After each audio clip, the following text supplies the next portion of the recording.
If healthcare is a concern for you, then you need to watch this video to the end. One of the reasons why I decided to migrate to Canada was because of the access to quality healthcare services that I heard about and that I'm benefiting from. And I watched a video online recently and I was shocked by what the young man in that video was saying. He went to an hospital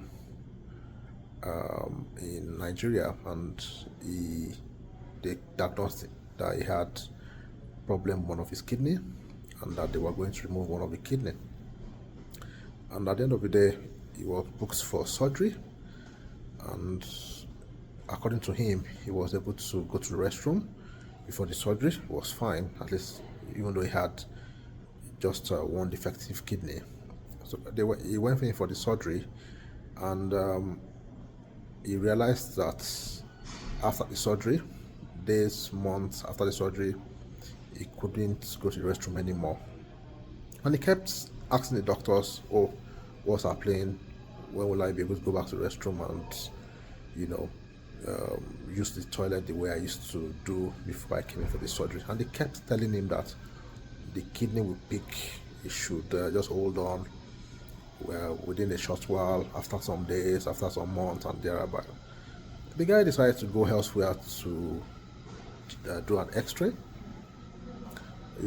Sorry, not X-ray. He went to do an ultrasound to check his internal organs, and he realized that they had removed his two kidneys out of his body without his knowledge, without educating him about what they were going to do, or even after the surgery was done, not telling him what they did. It's quite very strange that this is happening. It's not the norm in medical practice. Your clients or your patient are supposed to be carried along. So that means possibly that they carried him along before the surgery, but after the surgery, they did not carry him along or tell him what they did. How can you remove the two kidneys of somebody, and you now did not tell the person about it, and you kept reassuring him that, okay, don't worry, the kidney will peak. Now the guy is saying he thinks they harvested his kidney either for rituals or they went to sell his kidney to someone else. That's what he said. And he's a young man. He said he has a 2-year-old child and all of that. So what am I trying to say here? This is not something that can happen here, because here, when you go to the clinic, before they do any procedure on you, they will educate you, tell you about it, and even ask for your consent. In fact, if a nurse wants to touch you here, I can tell you that they may even ask you, "Oh, do you have your consent to touch you or check here or do this?" Let's not talk of opening you up, removing your vital organ, and not carrying along. So even if they do surgery for you here, at the end of the day, they will educate you and tell you, "Oh, this is what we did." Even if they went in and met something else entirely different from what they planned originally, they will educate you. They will tell you, it's your body. You give them consent to operate on you. They have a right to let you know what they did, and they have a right to educate you about it and tell you the truth. But here, they deceived the guy. I'm sure maybe they assumed that he will soon die, and by the time he dies, nobody would know anything about it. Possibly they made a mistake. Maybe they removed the wrong kidney first. Maybe they removed the wrong one, the one they were not supposed to remove, and they saw that they had made a mistake. They now ended up removing the other one. I don't know. I'm just saying my own. I don't know what could have happened. But whatever happens, that you remove someone's two kidney when you were supposed to remove one, and when he came back, and after the surgery, you did not tell him about it or educate him and tell him this is what we did. It doesn't sound normal. It doesn't sound like that at all. And this guy paid. He paid for it. It wasn't free. This was a service he paid for and all of that. So, yeah, healthcare over here is much well organized. You have access to quality health services, quality healthcare. You have the doctors talking to you like an human being. You have them telling you, educating you, asking for your consent, not coming here to tell you, "Oh, this is what I'm doing for you." They may not tell you what they're doing for you, but here they tell you everything. They carry along, and you, at the end of the day, you'll be happy that you had your surgery or had your treatment here.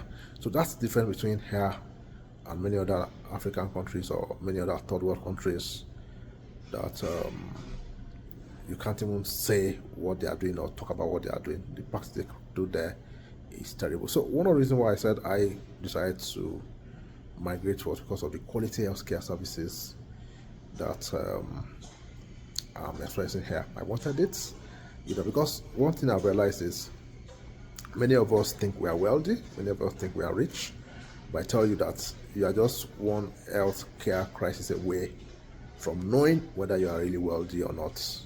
I'm telling you, that's what many people don't know.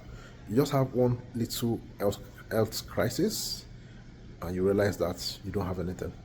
People have health crisis and they sell their cars, they sell their houses, they sell all their goods, all the things they have, just to take care of yourself. And that's why we say health is wealth.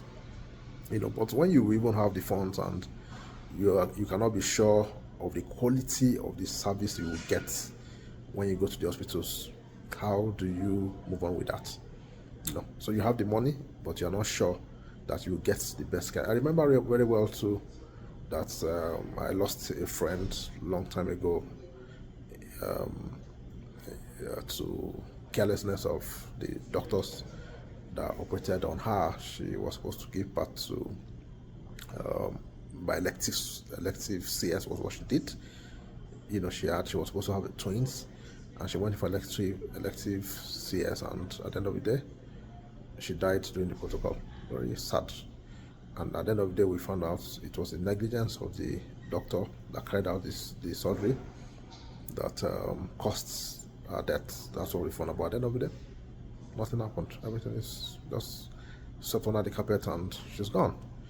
So, but here, if that kind of thing happens in Canada, your family will sue the doctor. The doctor and the hospital will pay you for damages. They will pay a lot. If you are negligent in your job, you can't just get away with it like that. Even your professional body will query you. They would interview you. They investigate what you have done, and if you're not careful, they will do a license. That's it. So that's why people here, healthcare providers here, are more careful because one, they don't want to lose their license, and they don't want people to sue them for mismanaging patients or doing things that are unethical. So, if healthcare is something that you are thinking about, you want quality healthcare services, you want to have the access to the best healthcare services, you want to be sure that when you fall ill, you have a place you can go to, that you get the best treatment, then also just reach out to me. I can assist you process your visa to Canada, and different kinds. We have different type of visas: migration, permanent residence, temporary residence, study visa, tourist visa, any category that you need. I can actually help you with that. Reach out to me. My WhatsApp number is +1 587 568 6124.